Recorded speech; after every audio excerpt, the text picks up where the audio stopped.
Meus irmãos, vamos à palavra de Deus e no final, então, nós vamos ter o nosso momento de oração. Vamos meditar no Evangelho de João, capítulo 2,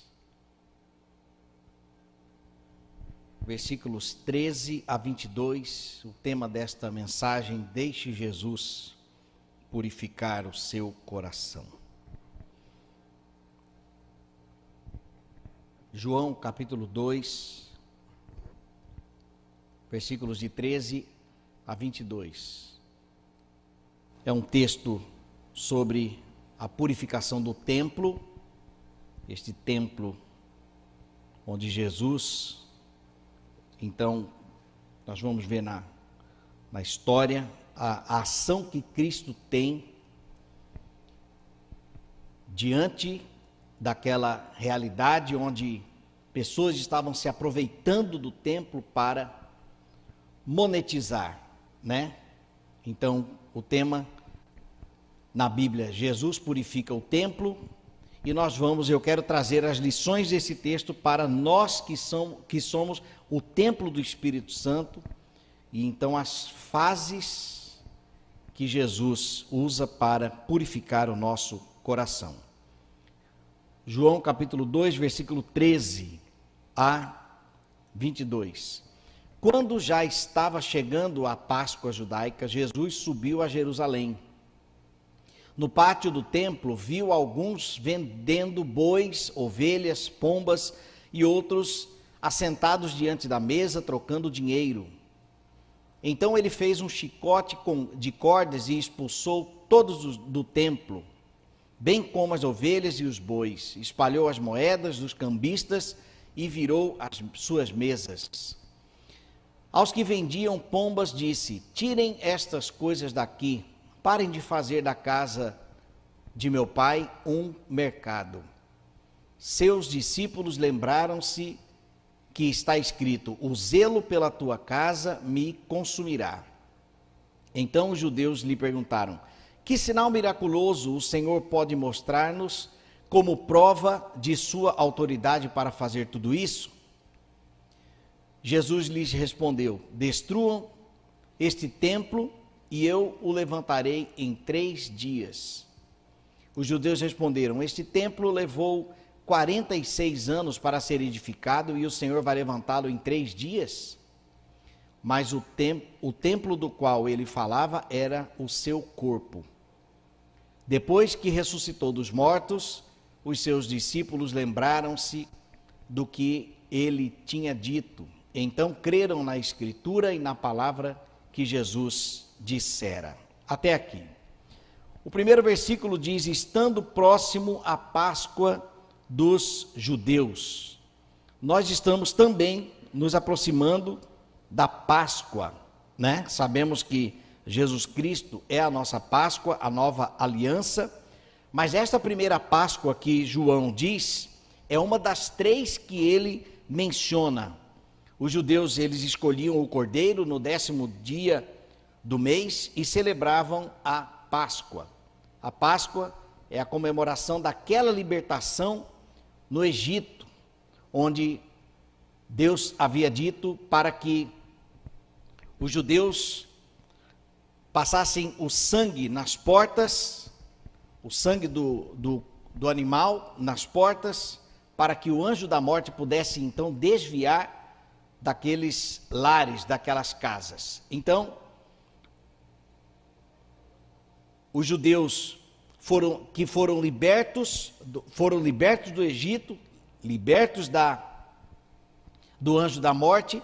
Então, por causa dessa libertação, eles celebravam a Páscoa até neste tempo. E nós sabemos que Jesus, então, substituiu a Páscoa judaica pelo seu sacrifício. Então, a Páscoa que nós comemoramos hoje, na verdade, é mensal, não é? Que é o memorial do sacrifício de Jesus Cristo na cruz por nós. Então, Jesus Cristo, por isso que ele é a nossa Páscoa. Enquanto os judeus precisavam que na verdade ali já era um simbolismo do sacrifício de Cristo. Precisavam imolar um animal e o derramamento do sangue purificava então simbolicamente o pecado, o perdão, né? Que simbolizava o perdão do pecado daquele povo. Então Cristo morreu, é o Cordeiro de Deus que tira o pecado do mundo, morreu uma única vez. E aqui em Jerusalém, os homens judeus anualmente iam, acima de 12 anos, iam participar então da Páscoa. A mensagem central deste texto é o templo.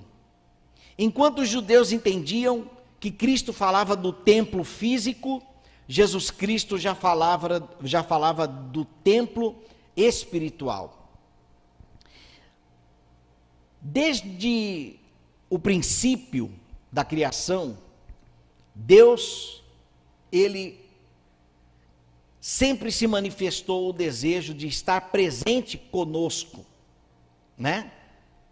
Gênesis capítulo 3, versículo 8, o Senhor passeava pelo jardim, enquanto o Senhor passeava pelo jardim, mas aí nós sabemos que o pecado afastou o homem de Deus, então toda a obra do Senhor está na restauração, na reconciliação do povo para com Ele.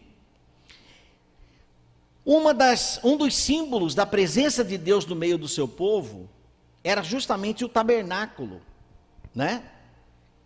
E o tabernáculo simbolizava Deus no meio do seu povo. E algo interessante que tem aqui, de forma muito clara em Sergipe, é que, eu vou me arriscar a dizer, todas as cidades têm no centro uma igreja.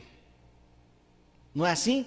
Nas cidades do interior tem lá a catedral, ou o espaço onde tem ali a igreja, né?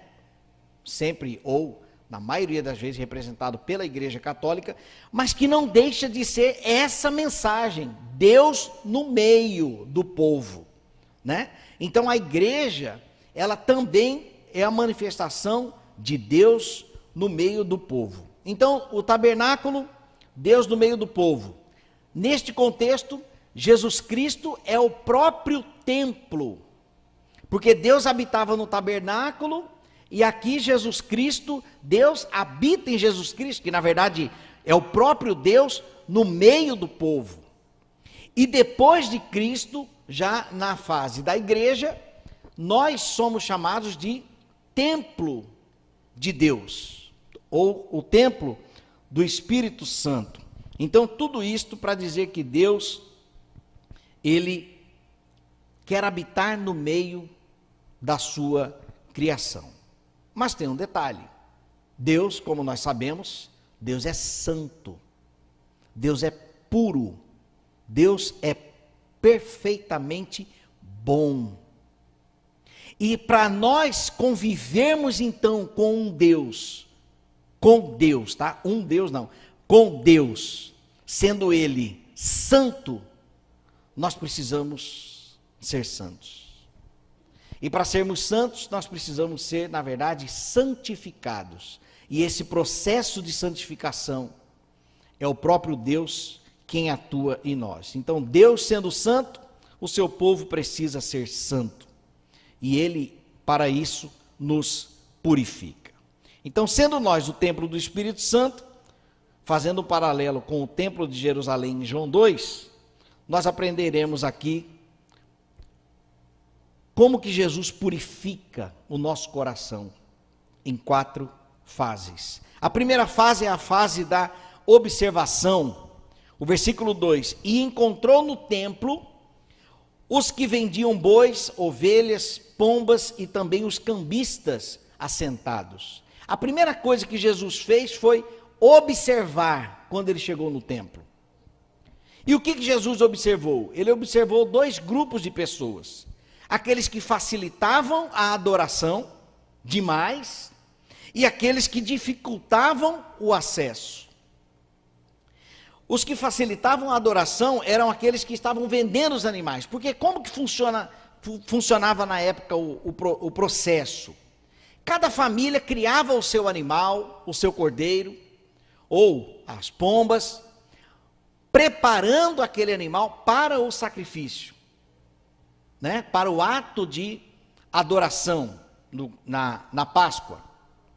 Porém, ali no templo, haviam pessoas que estavam vendendo animais no seguinte intuito: não, vai dar trabalho vocês trazerem lá de suas casas, né? Não era fácil levar os animais. Então não se preocupa não, a gente está facilitando e nós vamos vender os animais tudo aqui.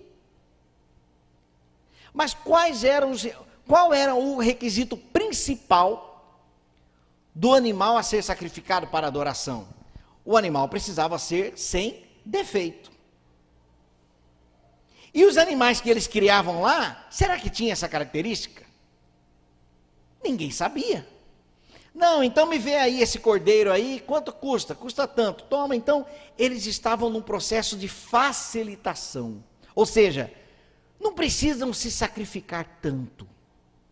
Então era um grupo que estava facilitando a adoração, os que vendiam animais. E o segundo grupo, o grupo de cambistas. Claro, se nós estamos falando de judeus que iam até Jerusalém para a celebração da Páscoa, haviam moedas diferentes. Então, qual era o problema? O problema é que para negociar, os judeus precisavam trocar as suas moedas.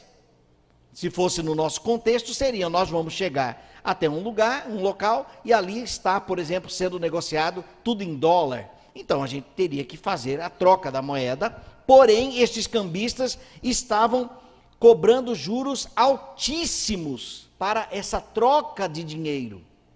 Então foi por isso que Jesus se indignou e expulsou todo mundo de lá. Mas esta primeira fase foi a fase da observação. Quando Jesus chegou no templo, ele observou e viu que haviam coisas fora do lugar. Haviam coisas erradas acontecendo no templo. E a pergunta que eu faço é: se Jesus olhar para nós, que somos o templo do Espírito, o que ele vai observar? O que Jesus vai contemplar ao olhar para nós? Será que existem cambistas no nosso coração? Será que nós estamos fazendo negócios? Será que nós estamos com algo fora do lugar, sendo nós o templo do Espírito Santo? Então, nesta noite, Jesus Cristo olha para dentro de nós. Esta é a primeira fase para a purificação do nosso coração, a fase da observação. A segunda fase é a fase da purificação. Quando o texto diz: expulsou todos do templo e disse: tirai daqui estas coisas. Jesus então vira as mesas, faz um chicote e sai ali expulsando todo mundo, porque ali se tratava da casa do seu pai, ainda que simbolicamente, mas a intenção do coração daqueles judeus, ou não eram zelosos, estavam completamente fora daquilo que Deus tinha para o seu povo. Deus sendo santo, então o seu povo deveria ser um povo santo. Então essa expressão de indignação de Jesus fez com que ele expulsasse todo mundo de lá. A ação de Cristo transforma. A atitude de Jesus depois da observação é uma atitude benéfica. Ainda que pareça que quando Jesus entra, as coisas da nossa vida ficam fora do lugar, mas na verdade é que ele está colocando as coisas em ordem. E ele, então, estrutura o nosso corpo, talvez um corpo viciado. Ele, então, elimina vícios. Talvez a mente poluída, ele purifica a mente. E um espírito morto, ele vivifica o espírito em nós. Então, quando Jesus chega, a sua missão, depois da observação, é a missão de purificação. Meus irmãos, se há algo que Jesus faz em nós, constantemente, é de trabalhar em prol da nossa purificação. Por quê? Simples, porque Deus é santo. E o trabalho de Jesus é nos santificar. O Espírito Santo de Deus habitando em nós, ele vai como se empurrando a carne, diminuindo o espaço da carnalidade da nossa mente, orientando como nós devemos viver, como nós lemos lá em Efésios, no capítulo 5, na hora da leitura bíblica, para vivermos de forma prudente e não de forma imprudente. Isto então faz parte do processo de purificação. Jesus, ele quebranta o nosso coração, Jesus quebranta o nosso orgulho, ele trabalha para que vivamos de forma humilde, assim como ele foi. Ele revela a extensão da necessidade humana quando chega. E ele elimina aquilo que jamais deveria estar no templo. Talvez hajam coisas que precisam ser removidas da nossa vida, dos nossos pensamentos, do nosso corpo, do nosso dia a dia, da nossa rotina, talvez um hábito que vem nos contaminar. Mas a atitude de Jesus é de nos purificar. Jesus, ele observa primeiramente o templo, depois ele trabalha para a purificação do templo, e nesse momento de trabalhar parece que ele tira as coisas do lugar, parece que ele tira as coisas de ordem, e isso é fato, mas para depois ele organizar a nossa vida. A terceira fase é a fase de estabelecer o seu propósito. Versículo 16: não façais da casa do meu pai casa de negócio. O propósito de Deus para nós é habitar em nós, é que o seu Espírito seja parte de nós, na nossa vida. E a condição para isso é a santificação, a pureza, a nossa reverência ao Senhor, e o caminho é o seu Espírito em nós. Então, nesta terceira fase, ele estabelece o seu propósito. Qual é? A nossa conexão de volta ao Pai. Estávamos perdidos, mas Deus envia Moisés lá no Egito para libertar-nos. Estávamos longe do Senhor no pecado, mas ele envia Cristo para morrer no nosso lugar. Estávamos afastados da presença do Senhor, mas o Espírito Santo de Deus nos alcança. Alguém leva a sua palavra para nós.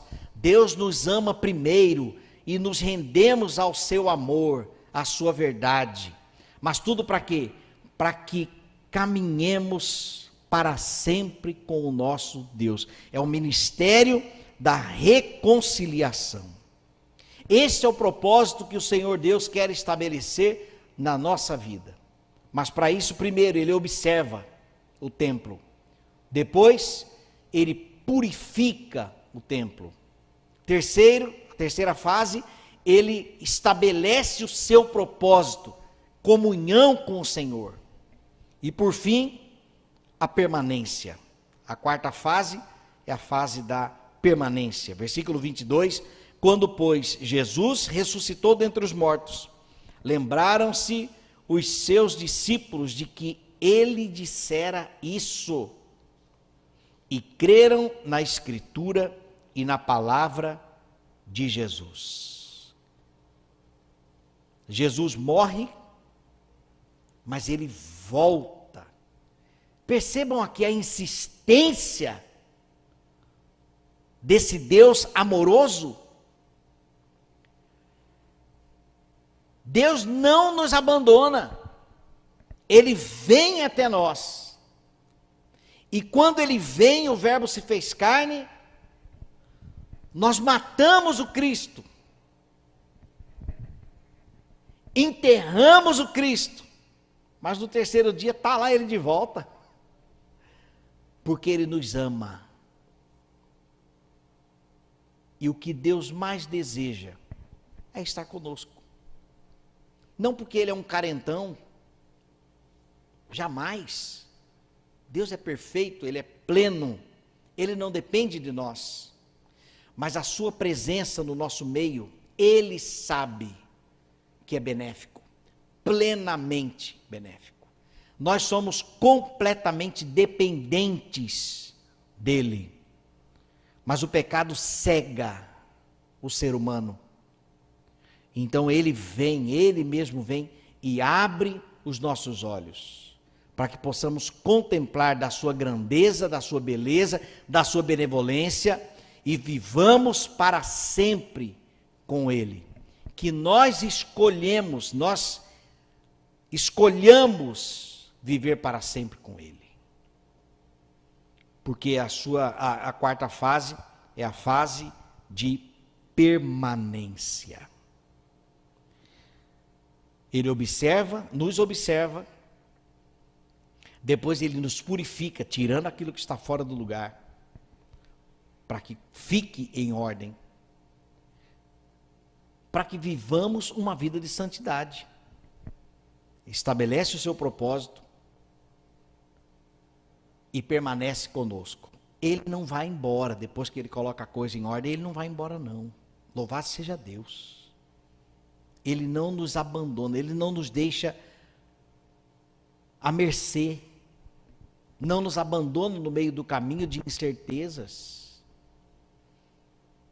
Pelo contrário, ele prepara-nos um lugar, mas permanece conosco até a consumação dos séculos, e ele mesmo nos conduzirá para o lugar que ele foi preparar. Deixe Jesus purificar o seu coração. Permita que o Senhor observe o seu coração, trabalhe nele, quebre o orgulho, estabeleça o seu propósito, sabendo que ele irá permanecer para sempre conosco. Deus nos ama, Deus quer habitar em nosso meio para que tudo corra bem. Deus é o melhor que há para nós. Por isso morreu, ressuscitou e continua em nosso meio. Vamos orar? Obrigado, Senhor, pela tua insistência em nos santificar, para que caminhemos junto com o Senhor. Vê se há em nós algum caminho mau. E perdoa, Senhor, os nossos pecados. Perdoe as nossas faltas. Perdoa, Senhor, os nossos erros. Quebranta, Senhor, o nosso orgulho. Ó Deus, trabalha, Senhor, em nosso coração. Tira, Senhor, do nosso coração a inveja, a vaidade. Porque tudo isso seriam os cambistas, os vendedores, os aproveitadores, e nós não queremos, sendo nós o templo do teu Espírito, nós não queremos que haja impureza em nosso coração. Por isso, ó Deus, tenha total liberdade para purificar-nos, porque nós sabemos que a tua vontade é boa, perfeita e agradável, e sem dúvida será bom para nós, porque o Senhor é bom em todo o tempo. Em nome de Jesus que oramos. Amém. Graças a Deus. Meus irmãos, nós vamos ter uma palavra de oração e, havendo algum motivo especial, você pode se colocar em pé, que o Senhor conhece. Havendo um motivo de oração, nós vamos então orar. Pastor, eu quero apresentar esta necessidade ao nosso Deus. Então, se você tem algum motivo de oração, você pode ficar em pé. Gratidão também. Gratidão também. Vamos orar. Te louvamos, ó Deus, te exaltamos, te bendizemos. E nesta hora de intercessão, nós apresentamos a Ti as petições da Tua igreja. O Senhor conhece, Pai, o nosso dia a dia, o Senhor conhece a nossa realidade, o Senhor conhece também, Pai, as intenções do nosso coração, as necessidades que temos, que passamos. O Senhor conhece, Pai, as nossas carências, as nossas fraquezas, as nossas dores, dificuldades, angústias, e nós apresentamos a Ti, Senhor, nesta hora. Tenha misericórdia de nós, Senhor. Em nome de Jesus, se volta, Pai, para nós e completa, Senhor, a obra que o Senhor tem para realizar. Ajuda-nos, ensina-nos, Senhor, seria a melhor palavra, ensina-nos a dependermos cada dia mais de Ti, esperarmos no Senhor confiantemente, porque o Senhor é bom, as Tuas misericórdias se renovam a cada manhã, o Senhor nos dá chances dia a dia. Em nome de Jesus, nós lembramos, Pai, dos nossos familiares, dos nossos filhos, dos nossos irmãos, dos nossos pais, e apresentamos, Pai, cada um destes ao Senhor nesta hora. Ó Pai, aqueles que ainda não se renderam aos Teus pés, ó Deus, tenha misericórdia, quebranta, Pai, esses corações, que eles possam também desfrutar da Tua graça infinita, da Tua bondade e misericórdia. Clamamos, ó Deus, por aqueles que ainda estão perdidos, que a Tua luz possa se acender e eles possam enxergar o caminho e prevalecerem na verdade. Lembramos dos enfermos, pedimos, Senhor, a Tua cura, sejam enfermidades físicas, ó Deus, doenças, pessoas que estão hospitalizadas, internadas, sejam enfermidades emocionais, síndrome do pânico, depressão, ansiedade. Ó Deus, tenha misericórdia, Senhor, tenha misericórdia. Lembramos, ó Deus, dos que estão precisando de emprego, de oportunidades, e clamamos, ó Deus, da provisão do Senhor. Ó Deus, enquanto portas não se abrem, que o Senhor possa suprir, Pai, as necessidades dia a dia. A Tua palavra diz que nós devemos clamar pelo pão nosso de cada dia. Mas a Tua palavra também, nesse mesmo contexto, diz que nós não devemos andar ansiosos com coisa alguma, com que haveis de comer, de beber ou de vestir. Porque o Senhor sabe que nós necessitamos de cada uma dessas coisas. Ajuda-nos, Pai, a esperarmos no Senhor, a descansarmos em Ti. E abra, Senhor, portas de emprego, convites, oportunidades, ó Deus, para honrarmos os nossos compromissos. Em nome de Jesus, Senhor, continue conosco, continue com a Tua igreja, com a Tua liderança, com cada membro, Pai, da Tua igreja, com aqueles que estão frequentando a nossa igreja, conhecendo a nossa igreja, que nós sejamos agência do Senhor, ó Deus, instrumento de bênçãos, ó Deus, nas Tuas mãos, para que o Teu povo, os Teus eleitos, sejam edificados pela Tua graça, ó Deus, pela Tua misericórdia e apesar de nós. Continua, Senhor, nos abençoando no restante desta semana, neste feriado. Ó Deus, que o Teu nome seja glorificado, que o Senhor seja lembrado, ó Deus, pela sociedade. Que pessoas possam voltar ao Senhor, ó Deus, voltar para os teus caminhos, os que estão desviados. Que estes possam, ó Deus, ser tocados pelo teu Espírito e buscar de volta, Pai, a tua casa. Leva-nos em paz para os nossos lares, ó Deus, nesta noite. Dá-nos, Senhor, uma noite de descanso, de renovo, e que sejamos, ó Deus, guardados neste final de semana e que possamos estar reunidos aqui para te adorar, ó Pai, no domingo. Que o amor de Deus Pai, a graça maravilhosa de Cristo Jesus, o Filho de Deus, e as doces e poderosas consolações do Espírito Santo, seja com o teu povo aqui reunido hoje e sempre. Amém, Senhor.